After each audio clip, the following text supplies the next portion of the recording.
Assalamualaikum warahmatullahi wabarakatuh. Selamat berjumpa kembali dengan saya di Suara Kaki Lima. Eh, Bagaimana kabarnya teman-teman? Sehat-sehat. Mudah-mudahan Indonesia cepat pulih, negeri ini cepat pulih. Eh, Walaupun ini ya masih banyak mungkin tuntutan-tuntutan dari masyarakat bawah, sehingga demo-demo mungkin masih tetap ada mungkin di beberapa hari ke depan, karena tentunya masih ada kelompok-kelompok yang menyampaikan aspirasinya, tuntutannya kepada pemerintah maupun kepada DPR gitu. Dalam video kali ini saya akan mengulas beberapa hal setelah kejadian kemarin, demo yang berujung anarkis, kemudian menimbulkan korban jiwa. Ada beberapa orang yang jadi korban, kemudian meninggal dunia.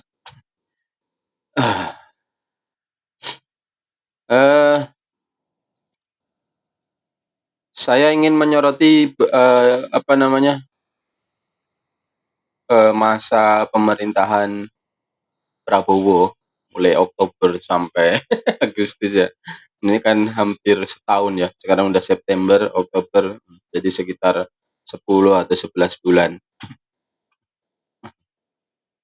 10 atau 10 bulanan ya, karena Oktobernya kan Oktober pertengahan ya. Oktober akhir malah kalau tidak salah. Baru pelantikan, kemudian Oktober November kan berarti efektif bekerja Prabowo ini. Sangat disayangkan sih, Prabowo ini sepertinya tidak begitu piawai dalam menjalankan roda pemerintahan. Baru sekitar belum ada 1 tahun ya, kemudian timbul semacam pergerakan masyarakat dari arus bawah. Belum ada setahun yang kemudian menimbulkan beberapa korban jiwa. Tentu hal ini terjadi tidak lepas dari kebijakan pemerintah dan kebijakan DPR gitu ya, kinerja DPR, kebijakan pemerintah dan kinerja DPR.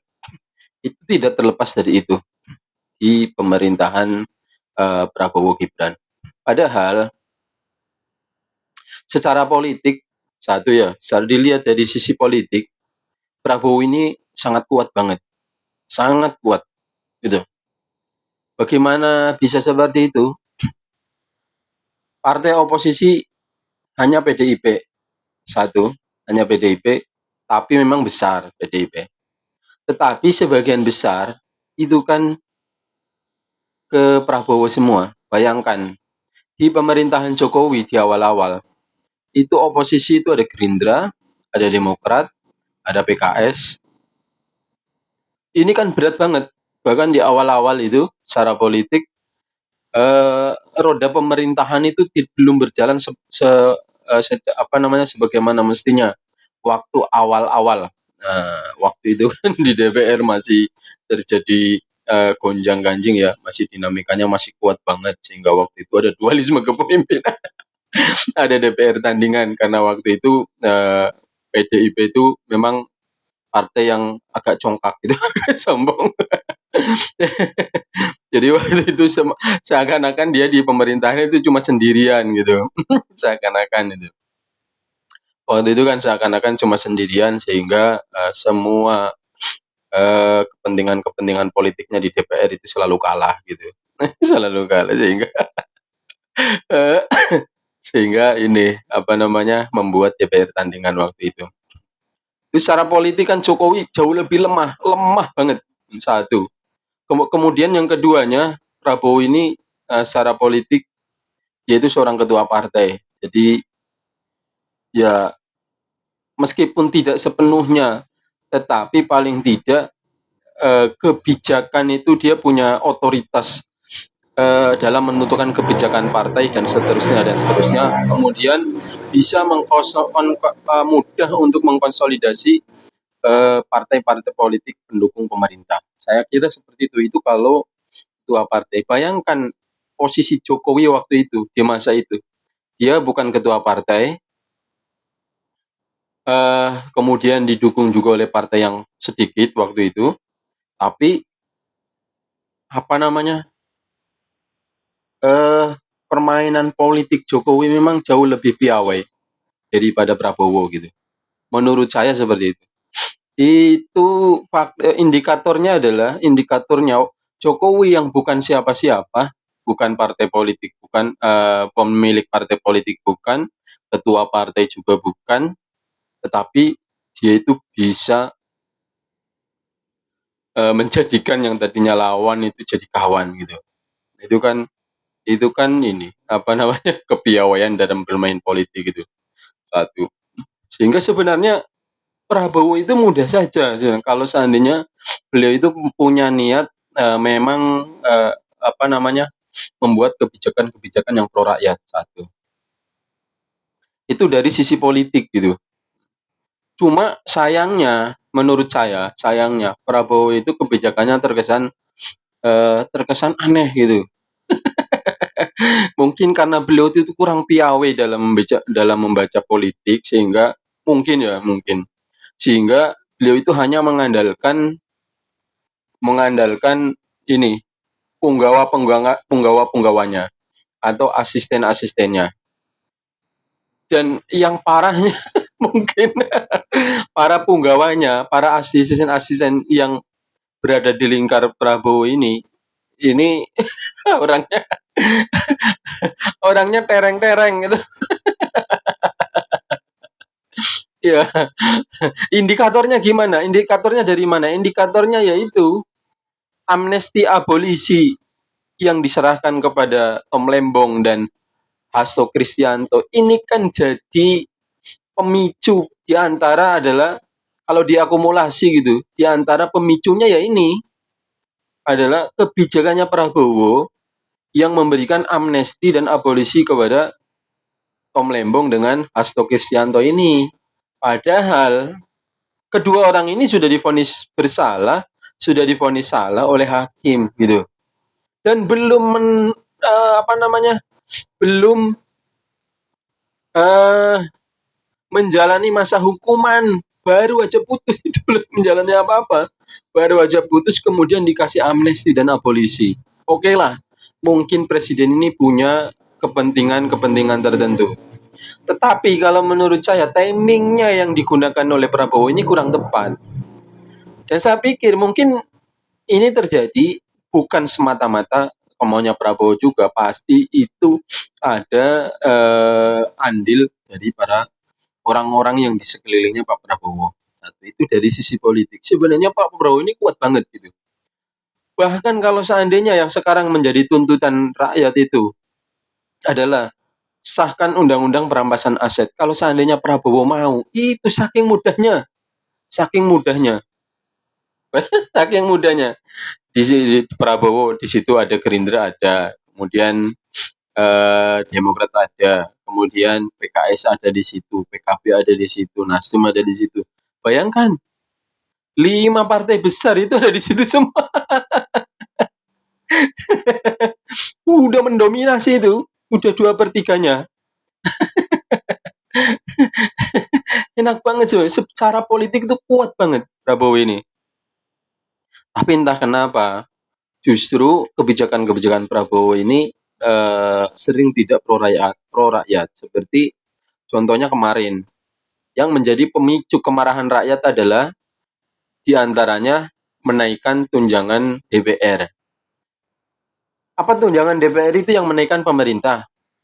Oke, mungkin yang mengusulkan itu DPR. Tetapi itu atas persetujuan pemerintah, sebagaimana juga sebaliknya.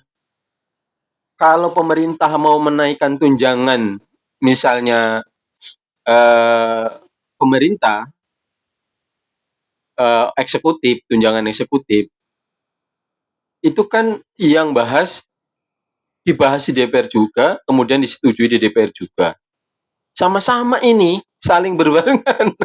Makanya ada kecurigaan dari saya. Saya sendiri curiga itu kenaikan tunjangan DPR itu adalah semacam cek ombaknya pemerintah untuk mengetahui seberapa besar reaksi masyarakat, reaksi rakyat itu seberapa besar ketika DPR itu dinaikkan. Pinter memang Prabowo ini. Jadi DPR ini seakan-akan jadi umpan.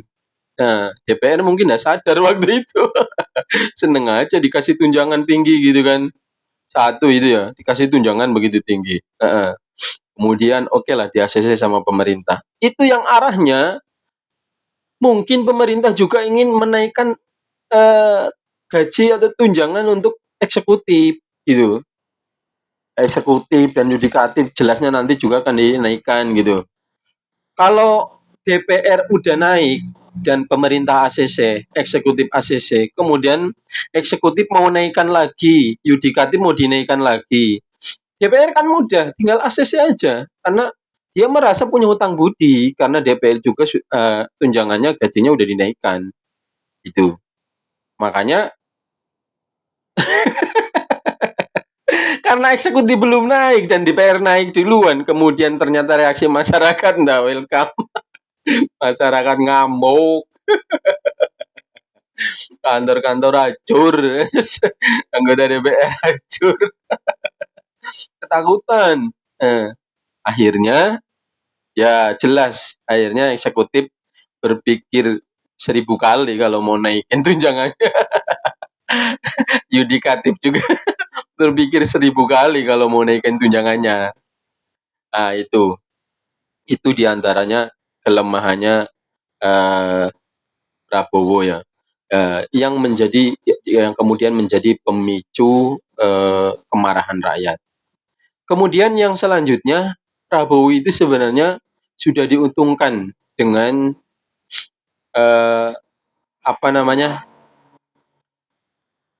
tinggalan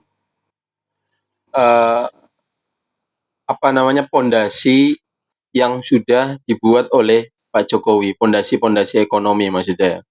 Di antaranya adalah tol laut sudah terhubung, sudah berjalan bagus.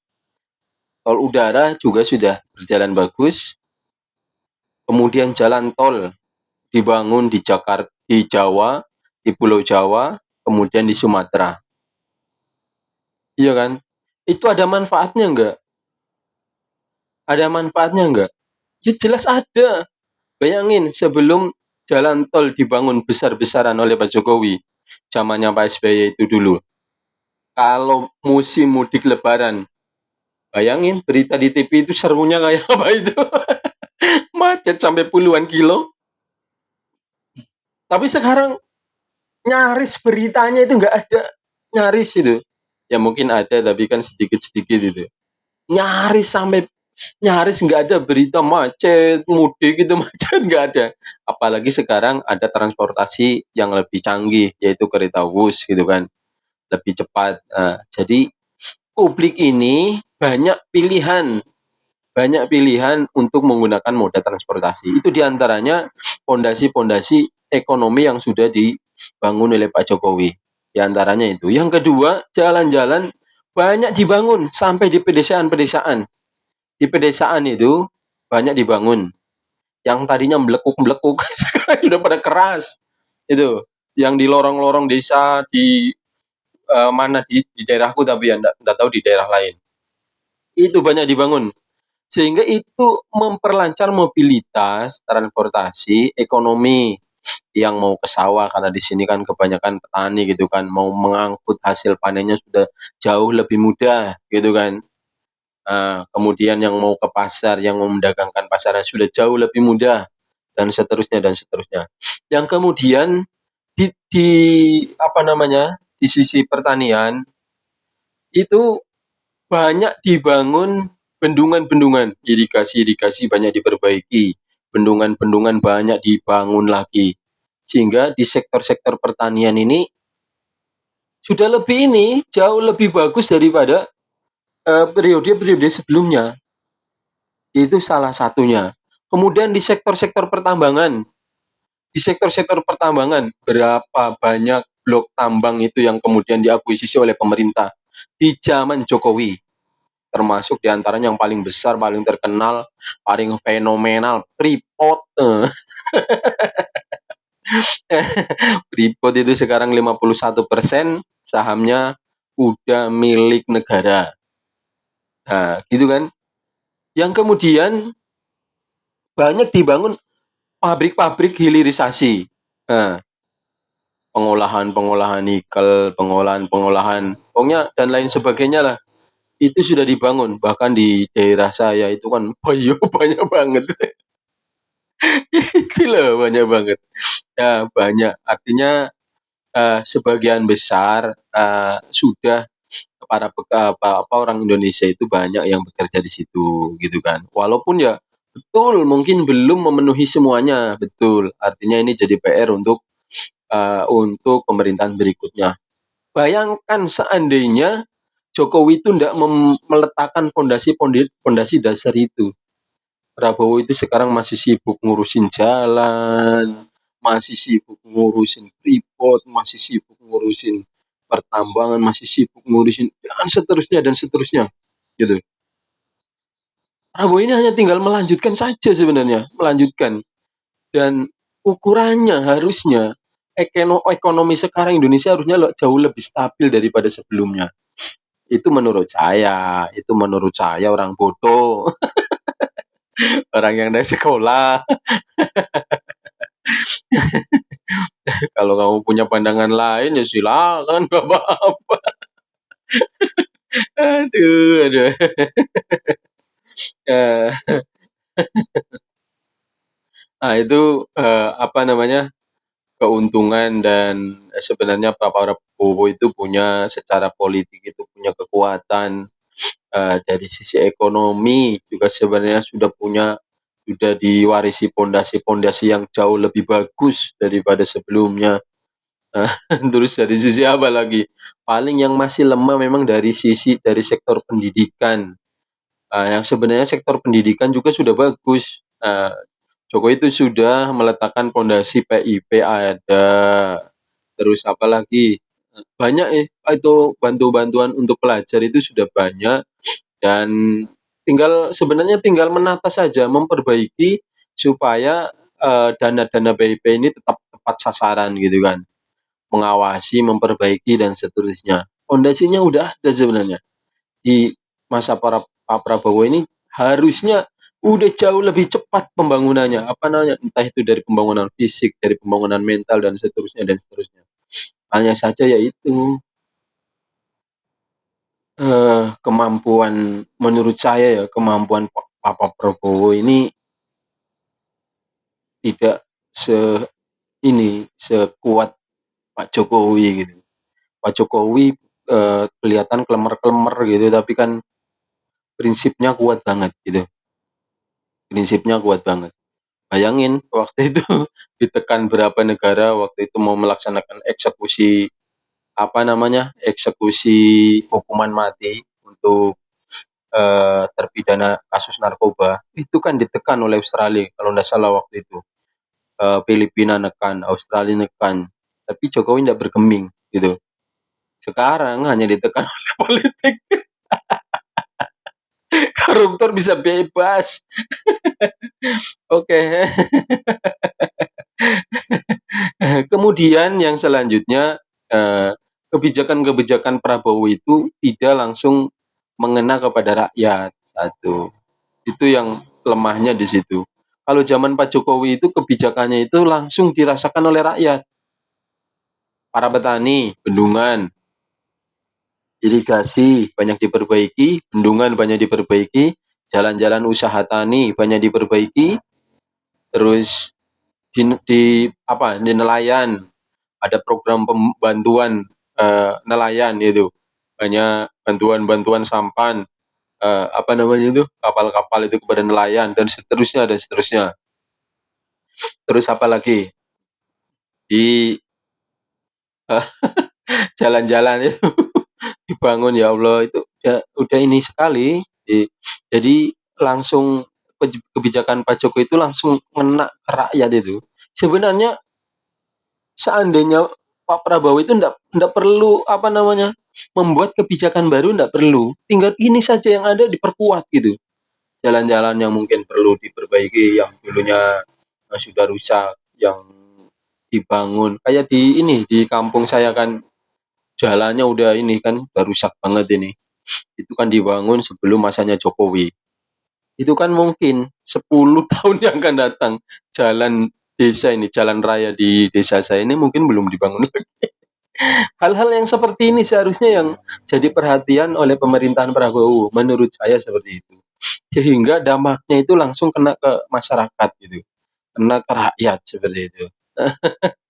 Oke, jadi ini saja ya, eee ulasan, dari saya, pandangan dari saya tentang 10 bulan kepemimpinan Pak Prabowo. Ya pada intinya sebenarnya secara politik Pak Prabowo ini kuat banget, cuma saya memperhatikan Pak Prabowo ini ndak bisa, ini, memanfaatkan kekuatan politik yang dia miliki. Kemudian secara ekonomi, presiden sebelumnya sudah meninggalkan pondasi-pondasi dasar ekonomi yang sangat kuat gitu kan, menurut saya gitu, yang sangat kuat. Kemudian dari sisi kesehatan juga sudah banyak pondasi-pondasi dasar juga sudah sangat kuat, tinggal nambah menguatkan, menurut saya seperti itu. Nah, tinggal ke depan kita lihat, bagaimana sepak terjangnya Pak Prabowo, apakah Pak Prabowo, masih kebijakannya itu tereng-tereng hingga nanti bisa memicu kemarahan rakyat lagi atau tidak, atau justru kemudian jauh lebih bagus, ya kita lihat saja. Semoga saja, kita berdoa sama-sama negeri ini tetap menjadi negeri yang aman, damai, tentram, makmur, kemudian dimunculkan orang-orang yang menjadi pemimpin ini, orang-orang yang baik, orang-orang yang adil dan amanah. Semoga orang-orang yang, hendak menghancurkan, hendak mengacaukan negeri ini ditendang oleh Allah Subhanahu wa Ta'ala ke laut, ke tengah laut saja, biar tinggal bersama Nyai Roro Kidul. Oke, sekian saja. Assalamualaikum warahmatullahi wabarakatuh.